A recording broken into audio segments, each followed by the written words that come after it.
She calls Santa Monica her happy place, according to the Santa Monica Daily Press article that was written on her.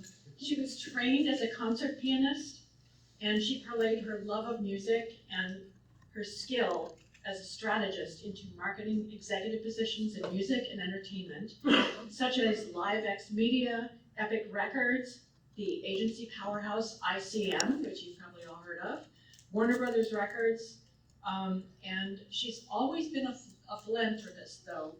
No matter what kind of high-level position she has, she's always worked to help others. She founded and is executive director of Music Unites. Today, she's a Santa Monica Arts Commissioner, which is also a volunteer position. Not a lot of people realize that. The commissioners in Santa Monica, other than planning commissioners, are volunteers. She's the Senior Director of School and Business Partnerships for the Compton Unified School District. And her superpower, I believe, is being able to get inside people's heads and match them with one another and watch the relationship grow into a power to do good, just as the piano and orchestra combine to make an incredible music piece in a piano concerto. I give you Michelle Edgar. Wow, thank you. That was such beautiful words and meaningful. I haven't heard anyone say that and package it together so eloquently. And I love the orchestra, reference, which yesterday was a highlight. I went to the LA Phil. One of the board members invited me to see what they're doing there at the LA Phil, and it just brought me back home, which was really inspiring.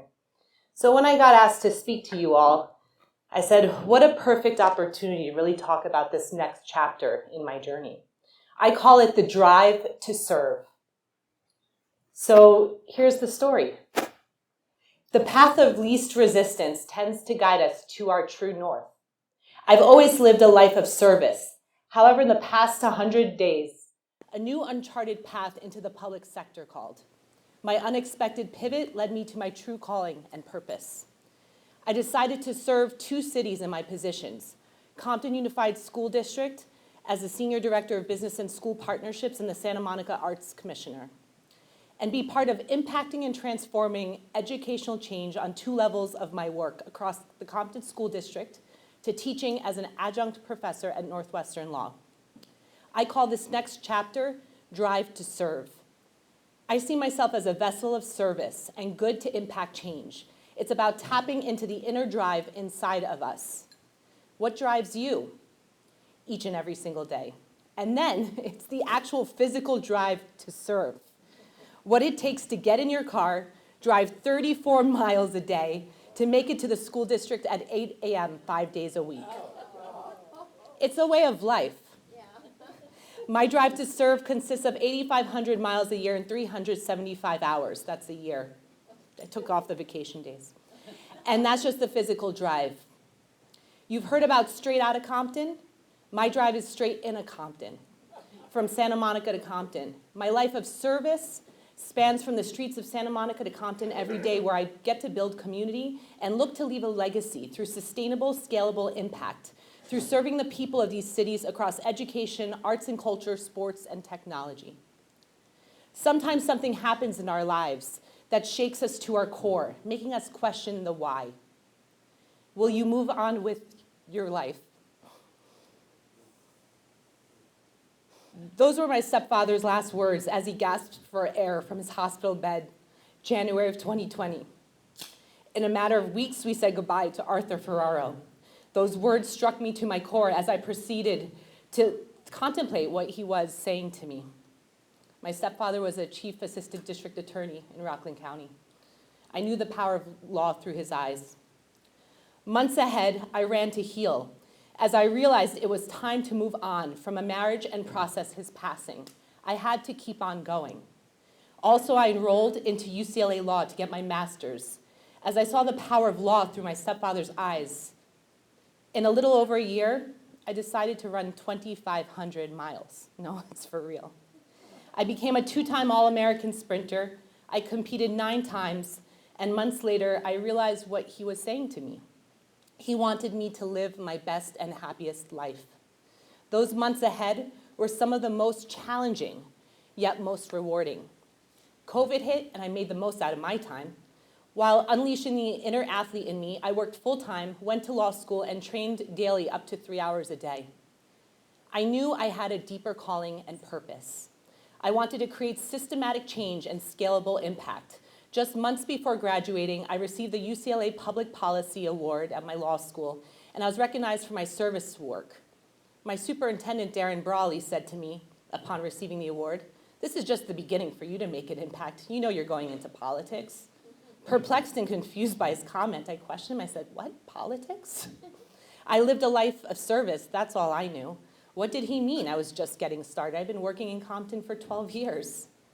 As I approached graduating law school, I kept asking all my professors, what does a career in policy look like? No one had the answers. My North Star was the 2028 Olympics, and it still is. I had my eyes set to be part of the Olympic leadership team as they ramped up in our city. It's about systematic change, scalable impact, and legacy.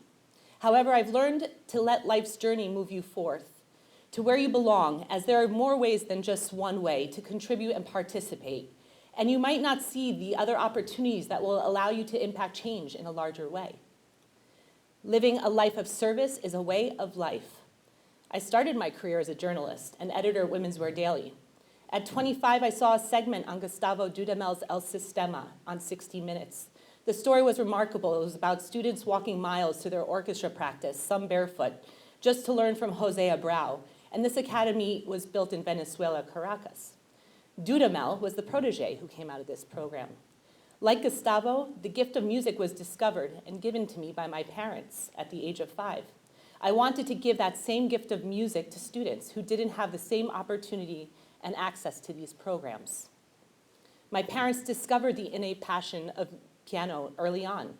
I would sit there with my feet hanging from the bench, sitting with perfect posture for hours at the piano, with my parents putting on music notes for me to play with. Although I didn't know how to read music, I was only 5. My mom took me to a piano teacher and said, "I think she's ready," my Polish mama. The teacher wanted to turn us away because she thought it was too early, but my mother was stubborn and wouldn't leave until she tested my ear. The teacher played something and asked, "Is it up or down? Is it happy or sad? Major, minor?" I answered each question perfectly.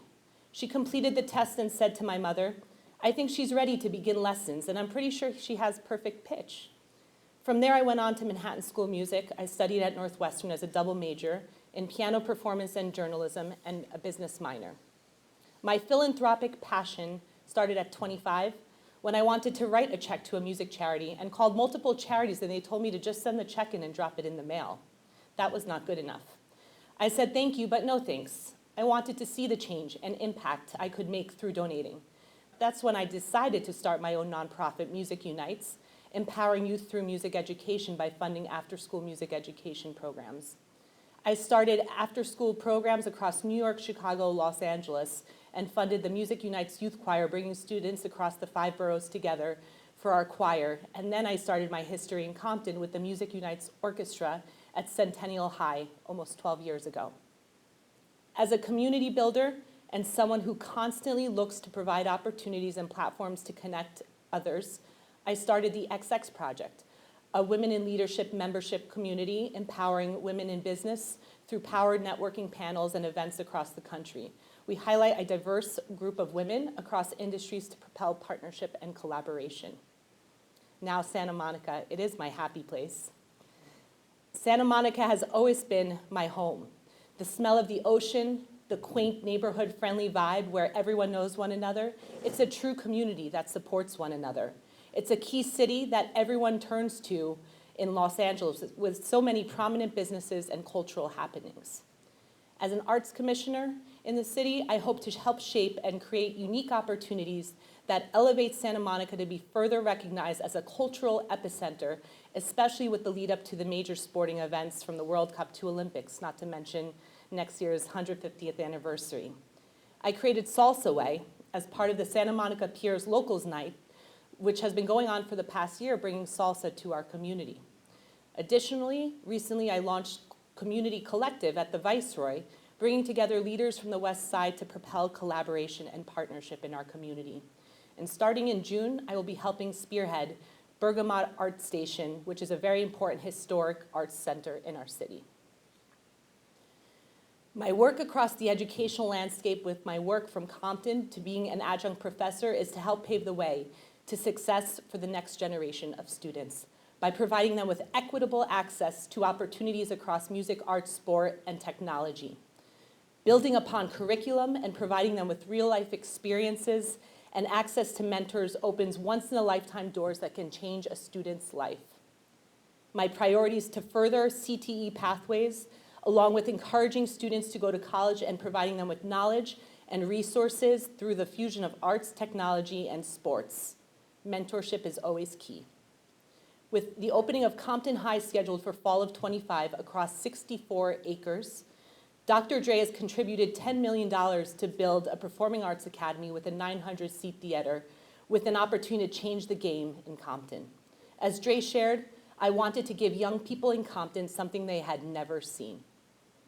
The visceral impact arts has to transform and transcends cultures, and the time is now as we approach an election year. When you think of legacy, what does it mean to you? As we all look to legacy and think about what it is we want to be remembered for, I can sum it up as a woman of service who did whatever it took to help make someone's life better and made a difference by setting an example and helped guide those to a brighter future. I always believed and would do whatever it took to make someone's life better than before. Legacy is the imprint left behind. I want to set an example for those to follow despite unforeseen circumstances that stand in their way.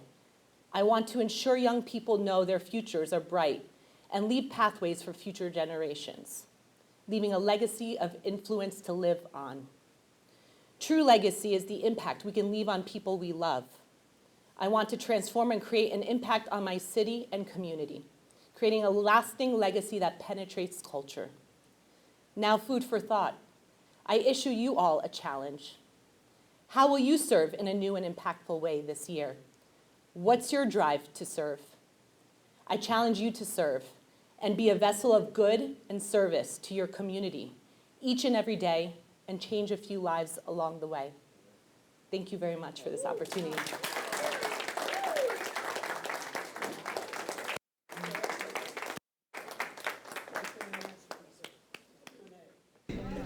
I'm so impressed that Michelle EDGAR, A, is a self-starter, B, that she really wanted to be on the Arts Commission. That's my first real contact with her, is someone who came really out of left field and not only wanted to be on the Arts Commission, but was willing to do the work.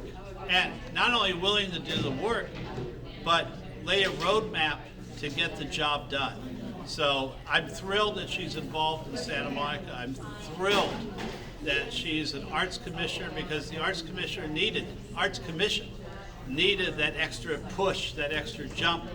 And she's a fresh face who's coming in with loads of experience and loads of compassion and trying to make not only the world better, but I'm really happy at the micro level because she's working with the arts. And I believe the arts are not just painting, but the arts are music and dance and literary and film and television and all the different fields that compose the entertainment industry, that compose the arts.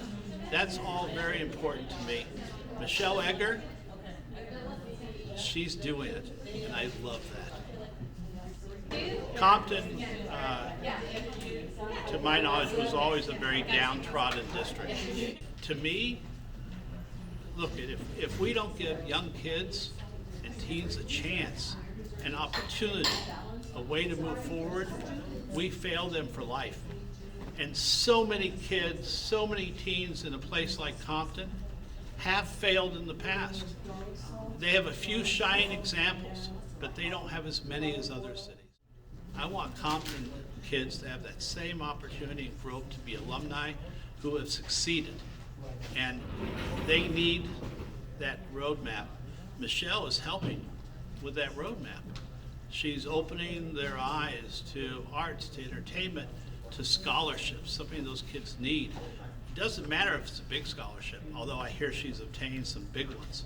It matters that a scholarship gives a young person the feeling that they could win, that they could succeed. It could be a couple $100, but you know what it's saying? It's saying, yeah, we believe in you. Kids in Compton Unified School District need to know that someone believes in them. And it can't just be high school kids. It needs to be 6-year-olds, 7-year-olds, 8-year-olds. They need to have a foundation. They need to have guardrails that help them have better lives. And that's so crucial. When I taught in downtown LA, I had kids who lived 10 miles from Disneyland, but had never been there. I had kids who had never been to the beach, never swam in the Pacific Ocean. They lived in the LA area. To me, that was unfathomable. To many kids and their parents, that's their reality. So if Michelle EDGAR can help change that reality, she can get over her fear of driving 100 miles a day. But what's very important is to change those children's lives. You can do that. You have to do it one child at a time. But yeah, it's possible. It's probable if you give enough support. And Michelle's job in Compton is to find the companies, the businesses, the people who will help give those kids the means to win, give those kids the means to succeed. And from what I've seen so far, she's the real deal. She's doing it. She's helping those kids have better lives. That's great. Well, first, it's all about serving. The Lions, I'm a Kiwanis member. Kiwanis are dedicated to serving the children of the world. Lions are dedicated to serving children who have vision problems. Originally, Helen Keller gave them their mission in the 1920s. And then you look at what they do now with scholarships, with vision, with helping with just camaraderie among their members. But the camaraderie comes with a price. The price is their mission, and their mission is to serve. Everything that I've done in my life is about kids, about children, about uplifting people, about uplifting adults too. And what I've seen is Michelle also does that. I was moved by her speech tonight. Her speech was similarly uplifting, similarly talked about service, and not only, and used what came from her life to help provide an impetus for her to serve others. That's important, because if we don't have that foundation ourselves, we can't serve others, and that's extremely important. So what I learned from the speech tonight was her tremendous drive. I hope that she doesn't burn out. I hope that this becomes a lifelong crusade for her, and she really gets value for her own heart because of the service she does for others. I think it's vital. We need more people to serve. I'm a mayor of a city, important city in California, and my mission is to serve others, to serve everyone in the city, from seniors to adults to teens to children, help them thrive, help them have a better life. What I hear from Michelle is she's trying to do the same thing. And I love anybody who is committed to serving their fellow humans, because our world would be a lot better if more people served.